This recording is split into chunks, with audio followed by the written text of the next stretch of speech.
मसीह में आप सबों को नमस्कार। धरती पर स्वर्ग दैनिक भक्ति में आपका स्वागत है।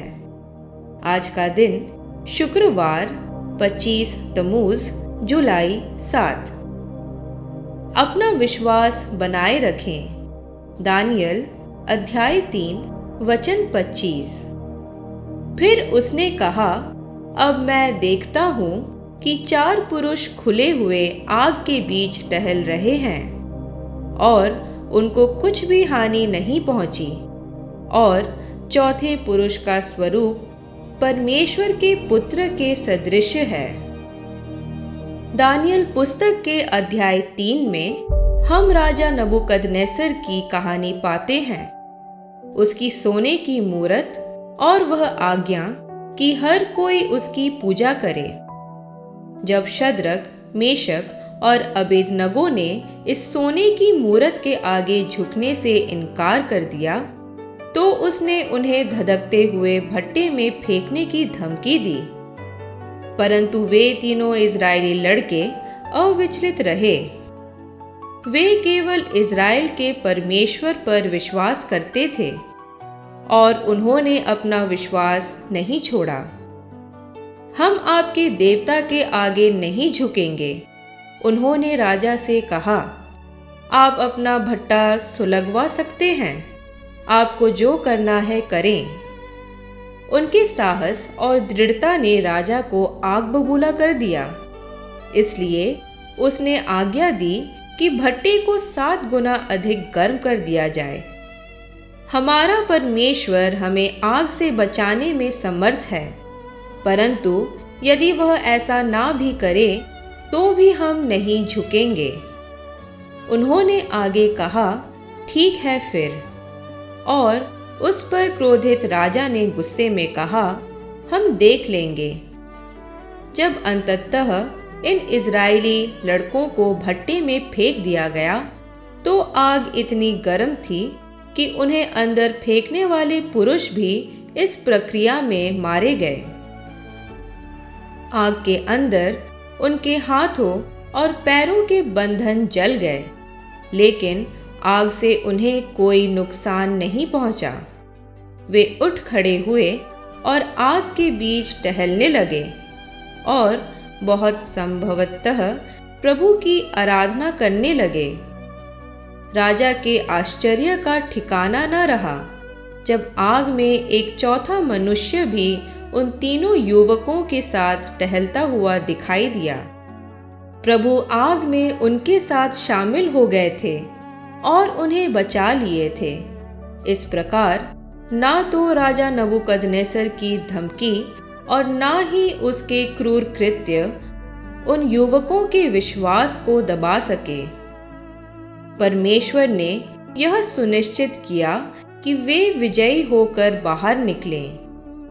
इसी तरह आपको यीशु मसीह के विश्वास और सुसमाचार के विरुद्ध बनाए गए घृणास्पद कानूनों या नियमों से डरने या प्रभावित होने से इनकार करना चाहिए। मसीह के लिए खड़े रहें, उनके वचन पर बने रहें और उन्हें अपने जीवन में और अपने जीवन के माध्यम से महान चमत्कार करते हुए देखें। उन्हें प्रसन्न करने और उनकी इच्छा के अनुसार करने पर ध्यान केंद्रित करें। लोग आपके बारे में क्या सोचते हैं या वे आपके साथ क्या करते हैं, इससे परेशान ना हो। मायने यह रखता है कि परमेश्वर क्या सोचते हैं। इसलिए अपने पूरे मन से उनसे प्रेम करें और उनकी सेवा करें। अब इस भविष्यवाणी की घोषणा को मेरे पीछे दोहराएं। प्रिय पिता, मैं आपका धन्यवाद करता हूँ, क्योंकि आपका वचन ही मेरा जीवन है। परिस्थितियों और स्थितियों की परवाह किए बिना मैं आपके वचन पर बना रहता हूँ और अपने जीवन के लिए आपके मार्गदर्शन और इच्छा का पालन करता हूँ। आज मुझे मिलने वाले और आनंद देने वाले आशीषों के लिए और राजा यीशु के नाम में एक विजयी विश्वास की यात्रा की कुंजी मुझे देने के लिए धन्यवाद। आमीन। आगे के अध्ययन के लिए आप पढ़ सकते हैं प्रेरितों के काम अध्याय 18 वचन 9 और 10, दानियल अध्याय 3 वचन 25 से लेकर 30।